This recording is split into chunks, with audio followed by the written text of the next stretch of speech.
Hello, I hope you all can hear me. And I just wanted to welcome you all. Oops, I'm hearing some music. Let's stop that. Hi, and welcome. I'm so glad that you all are here. And whether you're listening to us and watching us live or on the replay, we want to welcome you. And don't forget to put in the chat where you're calling from, because that's just really fun to see where everyone is fun and where our community is coming from.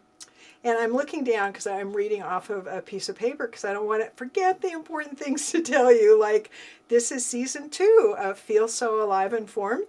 And my name is Robin Forster, which I might have forgotten if I didn't write it down. And we are so glad that you are here. Oh, hi, Ali. I'm glad that you popped up. That's great. I was just getting ready to introduce you. Nice. Yeah, that was perfect. So let's just get right to it then. I'm excited to introduce Ali, who you can see on the screen. And she is, I'll tell you just a little bit about you, Ali, and then you'll be able to tell us more and fill it in. You are a transformational business coach, an international best-selling author of Born of Betrayal, which we'll be chatting about next week. So hold that thought if you're interested in women, betrayal, life, all those kinds of things. And today what we're chatting about is aging with a plan. And this is from your book, It's Between You and Me. And it's designing a plan for the aging years that will enhance your relationship and empower lives. And for me, that's just is such perfect timing, because we're going through a transition now. I am 71, and it turns out that my husband has Parkinson's. So a lot of our life has changed.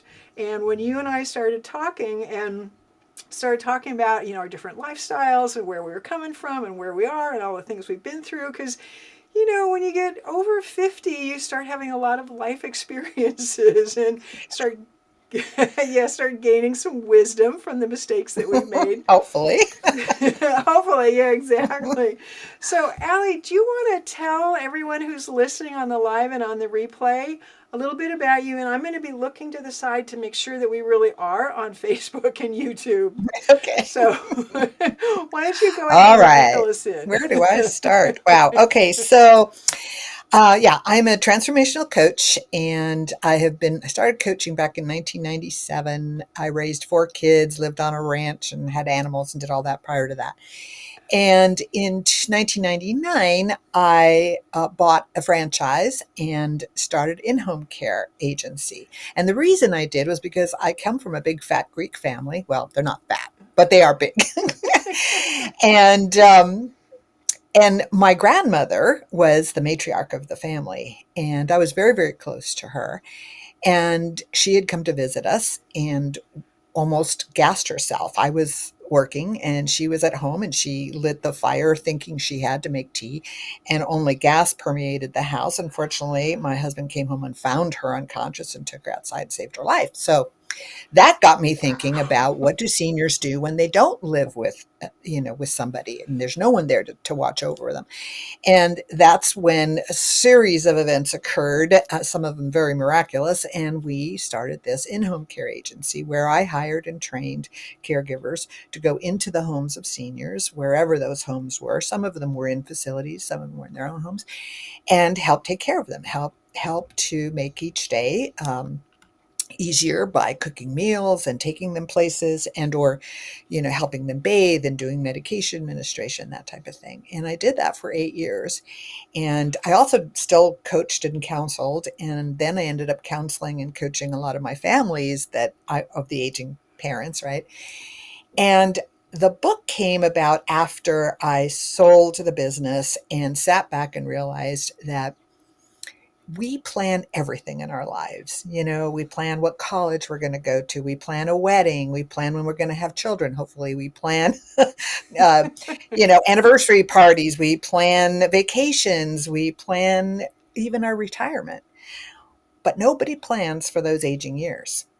And so what happens is people age, families come and go. They're not living close like they used to in the olden days.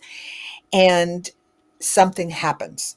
A parent or a senior falls, or the electric bill isn't paid, or you come to visit and you find there's no food in the refrigerator, and you realize, wow, they're really not taking very good care of themselves.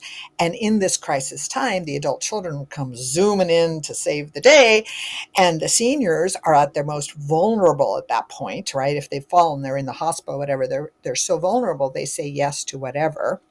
And then once they start to regain their power again, they kick the kids out, they kick the caregiver out, and we're back to square one. So I wrote this book as a manual for families to get together. And you're in the prime age, as I am too, to sit down with our families and have these conversations about what we want as we age.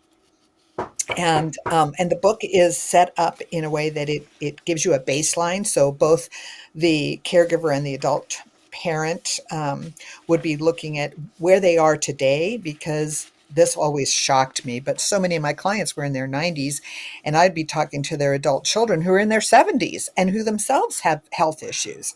So you have to know who the best person is to be that caregiver. And you have a baseline so that you can watch as time goes on to see the changes. And then what I found is most seniors say they don't want to be a burden to their families. But burden is not about caring for someone, because we care for our children, we care for our friends, we care for our neighbors, we care for lots of people, right? Caring for someone, it just comes natural. It's what we do when we're connected to people. What they really are afraid of is losing their power. and they become a burden to adult children when the adult children have to figure out what they wanted, when they have to take responsibility for making the decisions for their parents. That's the burden, right? Well, and that's what I So, was appreciating in your book as I was reading through it, um, because you start off on a really warm note, and it's not a textbook. It's like you said, it's a manual, which I really appreciated, and it's written so from the heart. So it was like, oh, how do I phrase this in a way that it includes all of us? And mhm, one of the things that I'm really excited about, let me see if I flip back to this, is that you have a piece in here that's a parent questions, and you have mhm, like a whole area where we kind of work through it with my adult children because they're in their early mhm. 40s, and All right. we're in our 70s, and so trying to plan that, but to have the discussion, that's Mhm. the piece that Yeah. really amazed me. And I don't know if you can see this, Allie, but I'm Oh, yeah. flipping through. Oh, good. Okay. Yeah, Right. because I'm flipping through the questionnaires, and the questionnaires, they're wonderful. I mean, Thank you you. got it set up. So yeah, it's all about starting a conversation and Mhm. continuing with that conversation. And it's not just yes, I want to do this. No, I don't Right. want to do that. Because Right. I know with my husband and his Parkinson's and what's happening with his brain is that that's not helpful, to Mhm. go to that place. And Mhm. so I've just really been appreciating the gentleness that you did Oh, with this as you put it thank together. you. Thank you. And one of the things that I did too was I made sure that the print was big enough so seniors could read it as well as the adult Yes. children. And I'm always talking to both, but when I'm not, I let you know I'm talking to the adult child now. Oh, now I'm talking to the senior, right? So that people know who I'm talking to. And it was very specifically done that way. So the part that you were showing was the part that's the baseline. Here we are today. And then later in the book is the actual plan, which I'm sure you have, Yeah. going through too. Um, and when I did it the first time with my own mother, we were all sitting under a tree, the whole family, and it's all about what do you want and how will you know when it's time to do it?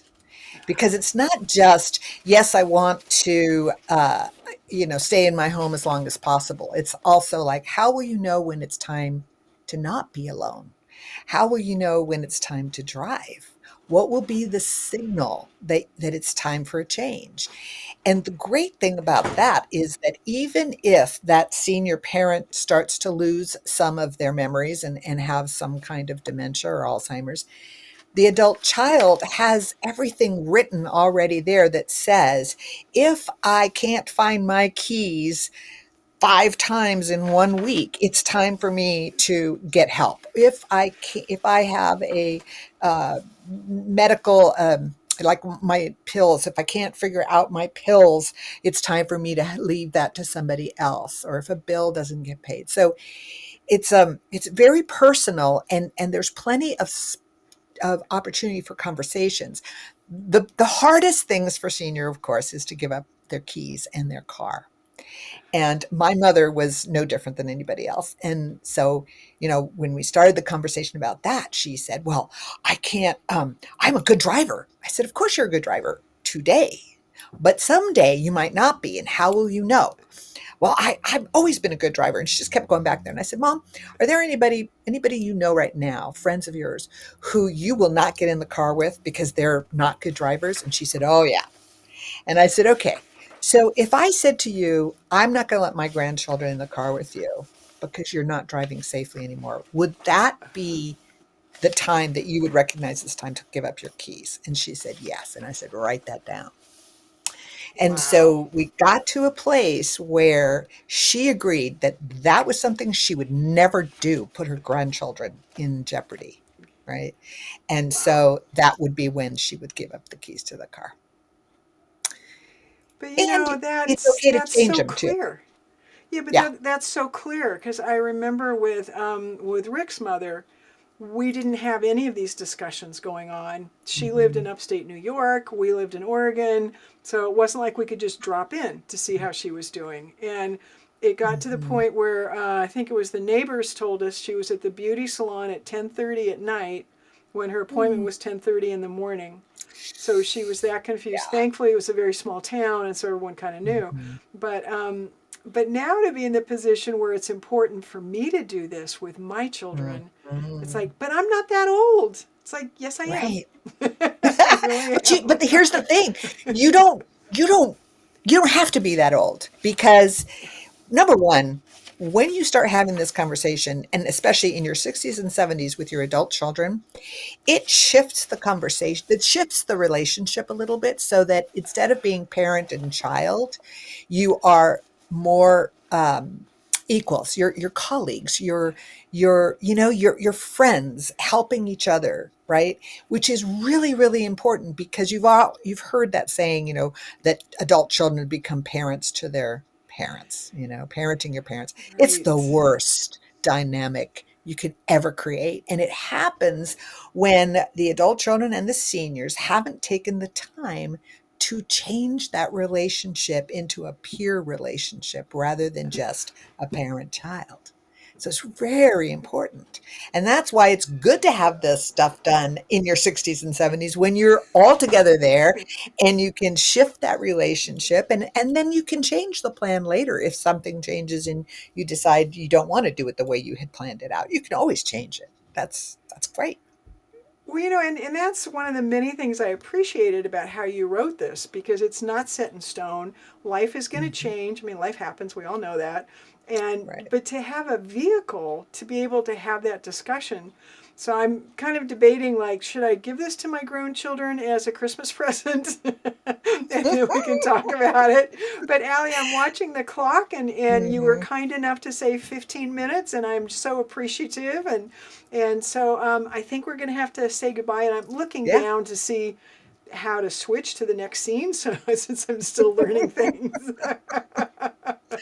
Well, thank but you so much for having me. I really enjoyed it, and I hope that people take the time to check this out and make a plan with their parents I and do with their children. too. Yeah. So this was like for me and for everyone else because it's Mhm. so important and you laid everything out because I haven't seen this anyplace else. And it's a quick read because you've got so much white space and the print is so big that it's I not know. intimidating. Right. Anyway, Yeah, Allie, for sure. thank you. We're going to have to end Thank you. this. Okay. No problem. Thank you. And I just wanted to thank you all watching, either on the live or on the replay. This has been a lot of fun. And Allie's going to be back next week twice on Tuesday and Thursday.